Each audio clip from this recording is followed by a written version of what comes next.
हरे कृष्णा।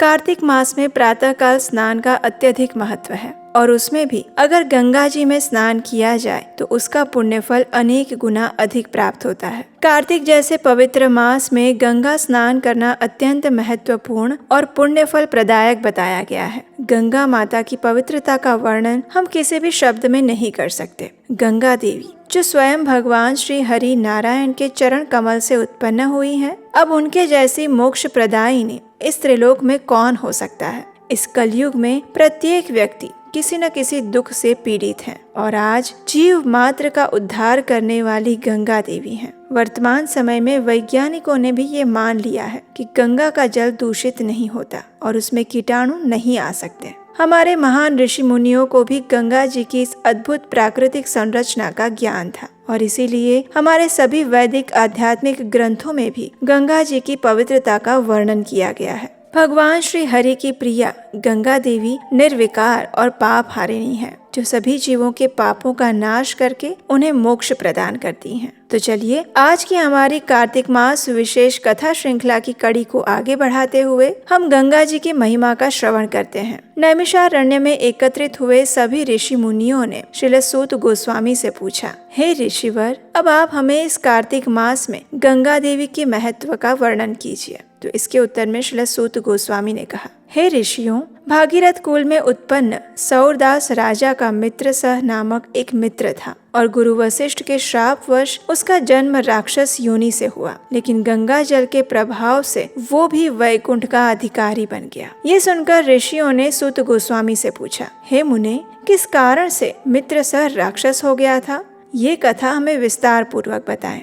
तब सूत गोस्वामी ने कहा, हे ऋषियों, धर्म का अनुकरण करने वाला राजा मित्रसह एक बार अपने मित्रों के साथ शिकार करने के लिए जंगल में गया था। वहाँ वो अनेक मृगों का शिकार करके थक जाने के कारण नदी के तट पर आया। पूरी रात वो वहीं पर सोता रहा। प्रातःकाल होने पर फिर से उसने शिकार की तलाश की। कुछ दूर जाने पर एक गुफा में उसने बाघ और बाघिन को समागम करते देखा। उसने बिना सोचे समझे ही बाघ और बाघिन पर तीर चला दिया। तीर बाघिन को लगा और वो तत्काल ही मर गई। अब बाघिन के मरते ही बाघ क्रोधित हो गया और राक्षस का रूप धारण करके कहने लगा, अरे दुष्ट, तूने ये घोर अन्याय किया है, इसका मैं तुझसे बदला लेकर रहूंगा। इतना कहकर वह दुखी होकर वहां से चला गया। कुछ वर्ष बीत जाने पर राजा मित्रसह ने अश्वमेघ यज्ञ किया, जिसमें अनेक ऋषि मुनियों को आमंत्रित किया गया। अब गुरु वशिष्ठ देवताओं को हवि देकर यज्ञ समाप्त करके स्नान करने के लिए नदी तट पर जा रहे थे।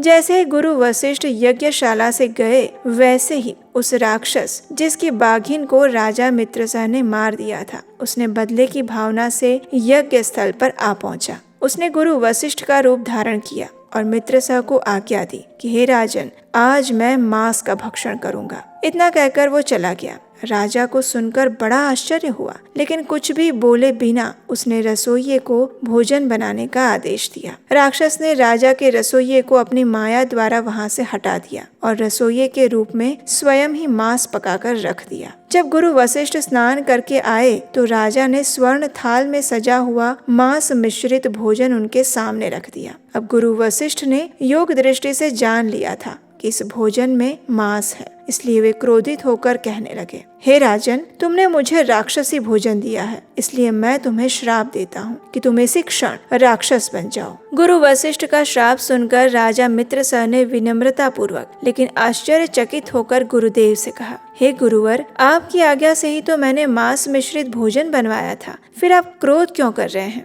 राजा की बात सुनकर वशिष्ठ मुनि को आश्चर्य हुआ। वस्तु स्थिति का पता लगाने के लिए वे ध्यान में बैठ गए और उन्हें जो ज्ञात हुआ वही उन्होंने राजा को बता दिया। राजा ने भी क्रोधित होकर अंजुलि में जल लेकर कहा, आपने मुझ निरपराध को श्राप दे दिया, इसलिए अब मैं भी आपको श्राप देता हूँ। उसी समय रानी दमयंती वहाँ आई और बोलने लगी, ये आप क्या कर रहे हैं? आप क्षत्रिय हैं, इस प्रकार गुरु पर क्रोध करना आपको शोभा नहीं देता। ऐसा करने वाला ब्रह्म राक्षस बनता है, इसलिए क्रोध छोड़कर आप वही भोगिए जो आपके भाग्य में लिखा है। अब रानी की बात सुनकर राजा का क्रोध शांत हो गया, लेकिन वे विचार करने लगे कि उसे अब क्या करना चाहिए। उसने श्राप देने के उद्देश्य से अंजुली में लिए हुए जल को अपने पैरों पर डाल दिया तो उसके पैर काले पड़ गए और इस कारण उसका नाम कल्माशपाद पड़ा। इसी प्रकार से वो राक्षस योनि में भी प्रख्यात हुआ। राजा गुरु वशिष्ठ के चरणों में गिरकर क्षमा याचना करते हुए अपनी मुक्ति का उपाय पूछने लगे और तब गुरु वशिष्ठ ने उससे कहा, हे राजन, ये पाप तुमसे अनजाने में हुआ है, इसलिए श्राप का प्रभाव मात्र 12 वर्ष तक रहेगा। उसके बाद तुम अपने वास्तविक स्वरूप में आ जाओगे और भगवान विष्णु की भक्ति करके अंत में वैकुंठ में वास करोगे। ऐसा कहकर गुरु वशिष्ठ अपने आश्रम में चले गए और राजा मित्रसह राक्षस बनकर घने जंगलों में भटकने लगा। अब अनेक वर्षों तक कष्ट भोगता हुआ एक दिन वो राक्षस नर्मदा नदी के तट पर आया और वहीं रहने लगा। वो मांस भक्षण के लिए इधर उधर जाता और पुनः वहीं लौट आता। एक दिन उसने एक मुनि को अपनी पत्नी के साथ सहवास करते देखा और क्योंकि वो भूखा था इसलिए मुनि पर भूखे शेर की तरह टूट पड़ा। उसने मुनि को अपने शिकंजे में कस लिया। मुनि की पत्नी ने जब ऐसा होते देखा तो वो राक्षस रूपधारी राजा से कहने लगी, तुम वास्तव में राक्षस नहीं हो बल्कि सूर्यवंशी राजा मित्रसह हो। मेरा पुत्र अभी बहुत छोटा है, इसलिए मैं अपने पति के बिना अपना निर्वाह कैसे कर पाऊंगी। तुम कृपा करके इनके प्राण मत लो। लेकिन राक्षस पर इस मुनि की पत्नी की बातों का कोई असर नहीं पड़ा। वो मुनि को मारकर खा गया। मुनि की पत्नी बहुत दुखी हुई और उसने उसे श्राप देते हुए कहा कि तुमने मैथुन करते समय मेरे पति की हत्या की है, इसलिए जब भी तुम इस प्रकार अपनी पत्नी के साथ सहवासरत होंगे उसी क्षण मरकर राक्षस बन जाओगे। इस प्रकार एक साथ दो श्राप सुनकर कल्माशपाद क्रोधित होकर बोला, अरे दुष्टे, तुमने एक अपराध के लिए मुझे 2 श्राप दिए हैं, इसलिए तुम भी पिशाचिनी बन जाओ। उसके ऐसा कहते ही मुनि की पत्नी पिशाचिनी बन गई और भूखी प्यासी रहकर वन में भटकने लगी। और इस प्रकार वो राक्षस और पिशाचिनी घूमते घूमते नर्मदा नदी के तट पर एक वृक्ष के नीचे आकर ठहर गए। जिस वृक्ष के नीचे वे रुके हुए थे उस वृक्ष पर गुरु निंदा करने वाला एक ब्रह्म राक्षस रहता था। उनको साथ देकर उसने पूछा कि तुम दोनों कौन हो और किस पाप कर्म के कारण तुम्हारी ये दशा हुई है। तब राक्षस रूपी राजा मित्रसह ने उसे और अपने उस पिशाचिनी के बारे में सब कुछ बताकर कहा कि अब तुम भी अपने बारे में बताओ। तब ब्रह्म राक्षस ने कहा, हे मित्र, बहुत समय पहले की बात है। मैं मगध देश में प्रवीण सोमदत्त नामक ब्राह्मण था। एक दिन मैं भगवान शिव का पूजन कर रहा था और तभी वहाँ गौतम ऋषि पधारे। मैंने उन्हें प्रणाम नहीं किया और पूजन में ही लगा रहा। तब भगवान ने गुरु का निरादर करने के कारण मुझे ब्रह्म राक्षस बना दिया। इस जन्म में भूख से व्याकुल होकर मैंने अनेक ब्राह्मणों का वध किया है। इस प्रकार से गुरु महिमा कहने और सुनने से ही तीनों के पाप समाप्त हो गए। और तभी उन्होंने कुछ दूरी पर गर्ग मुनि को उसी ओर आते देखा तो तीनों ने दूर से ही कहा, हे महात्मन, आपको बारंबार नमस्कार है। हमने कितने ही ब्राह्मणों को मारकर खा लिया है, लेकिन भगवान शिव की भक्ति करने के कारण आप सुरक्षित हैं। इतना सुनकर गर्ग मुनि ने अपने कमंडलू में से तुलसी मिश्रित गंगा जल लेकर उन तीनों पर छिड़क दिया। जल के स्पर्श मात्र से ही उनकी राक्षस योनि छूट गई।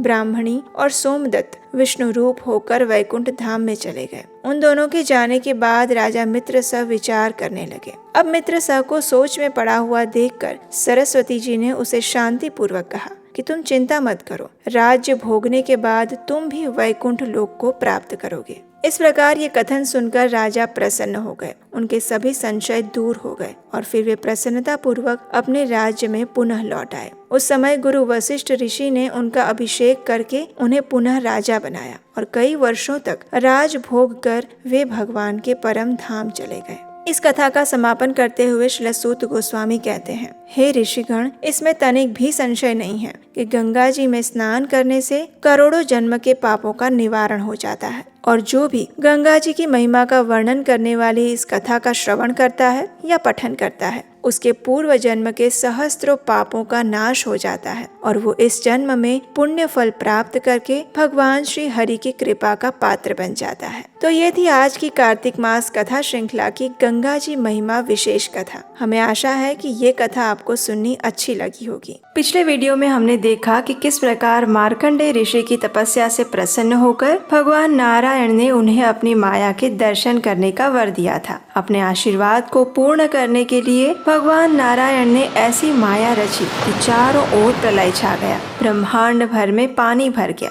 तथा मार्कंडेय ऋषि उसमें करोड़ों वर्षों तक तैरते रहे। इसके उपरांत उन्होंने एक वट वृक्ष के पत्ते पर एक नन्हे शिशु को अपने पाँव का अंगूठा चूसते हुए देखा। जब वे उसके निकट गए तो उस शिशु ने उन्हें अपने उदर के भीतर खींच लिया, जहाँ उन्होंने प्रलय से पूर्व के ब्रह्मांड के पुनः दर्शन किए। इसके पश्चात उस शिशु ने अपने उदर से उन्हें बाहर निकाल दिया, जहाँ पर फिर से प्रलय के जल में वे तैरने लगे। अपनी लीला को विराम देते हुए भगवान ने माया जनित उस प्रलय को अदृश्य कर दिया और मार्कंडेय ऋषि पुनः अपने आश्रम में लौट आए। भगवान की इस विहंगम लीला को देखने के बाद मार्कंडेय ऋषि उनकी साधना तपस्या में लीन हो गए। इसी दौरान भगवान शिव, देवी पार्वती तथा उनके अनुयायियों के साथ वे आकाश मार्ग से गुजर रहे थे। देवी पार्वती मार्कंडेय ऋषि की तपस्या को देखकर अत्यंत विस्मित हो गई और महादेव से कहा कि वे उन्हें कुछ वरदान दें। भगवान हरि की भक्ति का गुणगान करते हुए भोलेनाथ ने कहा,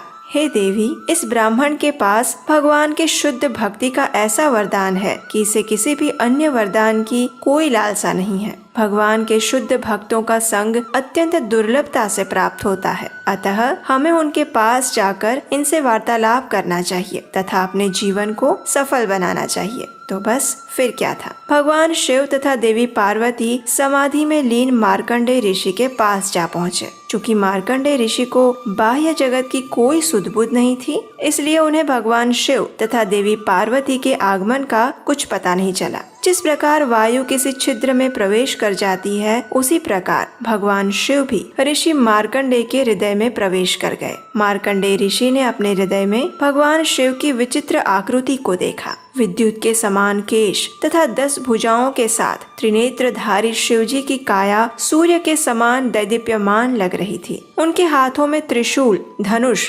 बाण, तलवार, ढाल, जपमाला, डमरू, खोपड़ी तथा कुल्हाड़ी सुशोभित थे। ऐसा अद्भुत दृश्य देखकर मार्कंडेय ऋषि किंकर्तव्य मूढ़ हो गए और सोचने लगे कि आखिर ये कौन हो सकता है। इस अलौकिक पुरुष को देखने के लिए उन्होंने अपने नेत्र खोले तो अपने सम्मुख भगवान शिव, देवी पार्वती तथा अनेक गणों को उपस्थित पाया। इसके उपरांत मार्कंडेय ऋषि ने उन्हें दंडवत प्रणाम करते हुए आसन देकर उचित आदर सत्कार किया और उनका महिमा मंडन किया। उनके सेवा भाव से प्रसन्न होकर भगवान शिव ने कहा, हे ऋषि, इस ब्रह्मांड में ब्रह्मा जी, विष्णु जी तथा मैं किसी भी योग्य साधक को सर्वश्रेष्ठ वरदान प्रदान करते हैं। हमारे दर्शन मात्र से जीव को अमृतत्व प्राप्त होता है। जो भी व्यक्ति सदैव शांत रहता है, भौतिक आसक्ति से मुक्त रहता है, देवताओं के प्रति समर्पित रहता है, प्रत्येक जीव के प्रति दया दिखाता है, द्वेष तथा ईर्ष्या से परे है और सभी को समान दृष्टि से देखता है। ब्रह्मा जी, विष्णु जी,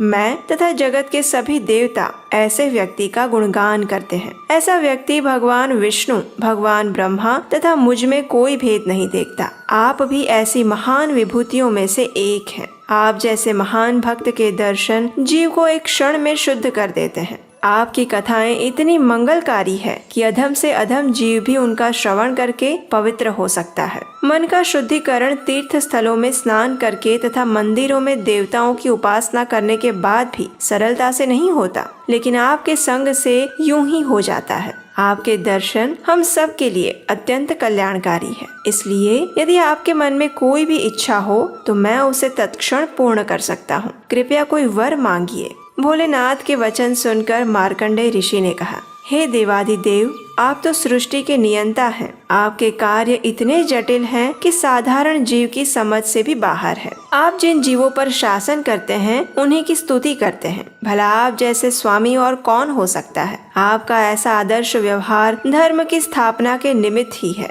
आपके ऐसे व्यवहार से ही जीव आदर्श सदाचार की शिक्षा लेते हैं। आपकी नम्रता ही आपकी कृपा है। आपके दर्शन से मनुष्य ऐसी वस्तुएं भी प्राप्त कर सकता है जो उसके लिए अकल्पनीय है। तो भला आपसे मांगने के लिए क्या शेष रह गया है। आप भगवान के महानतम भक्त हैं, इसलिए मुझे यही वरदान दीजिए कि मेरे हृदय में सदा सर्वदा भगवान और उनके भक्त, विशेषकर आपके प्रति गहरी निष्ठा और भक्ति सदा बनी रहे।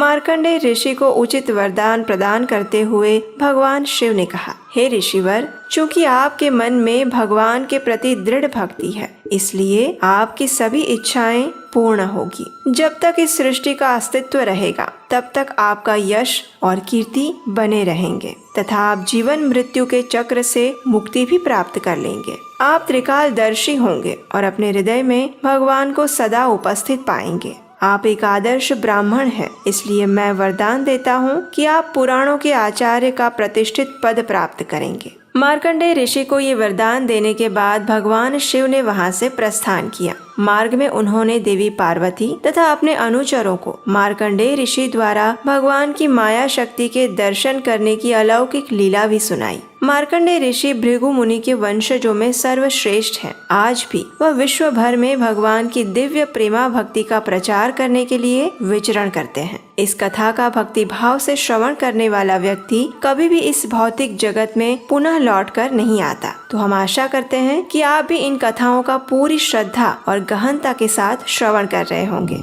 इस चैनल के माध्यम से हम भगवान के दिव्य लीलाओं का प्रचार प्रसार करने का एक विनम्र प्रयास कर रहे हैं। हमें आशा है कि इन कथाओं के माध्यम से आपके मन में भी भगवान के प्रति स्नेह उत्पन्न होगा। अगर आपको हमारा ये प्रयास सराहनीय लगता है और अगर आने वाली श्रीमद् भागवतम कथाओं के लिए आप हमारी सहायता करना चाहते हैं, तो स्क्रीन पर दिए गए नंबर पर आप हमें अपना आर्थिक सहयोग भेज सकते हैं। अगर आपको आज की कथा अच्छी लगी है तो इस वीडियो को लाइक कीजिए, ये कथा अपने मित्रों और परिवार को शेयर कर दीजिए और इसी कथा श्रृंखला की आने वाली कड़ी को सुनने के लिए आपके अपने इस चैनल को याद से सब्सक्राइब कर लीजिए। अगर नहीं किया है तो आप हमारे व्हाट्सएप और टेलीग्राम ग्रुप से भी जुड़ सकते हैं, जहां पर इन सभी कथाओं का और अन्य व्रत और त्योहारों की हम जानकारी रेगुलर अपडेट्स के माध्यम से देते रहते हैं। इसका लिंक नीचे डिस्क्रिप्शन बॉक्स में दिया गया है। तो चलिए, इस कार्तिक मास के पवित्र समय में भगवान को प्रिय ऐसे सारे आध्यात्मिक कार्य पूर्ण निष्ठा और श्रद्धा से करते हैं और परम भगवान श्री कृष्ण से यही प्रार्थना करते हैं कि वे हमें उनकी शुद्ध भक्तिमय सेवा करने का अधिकार प्रदान करें।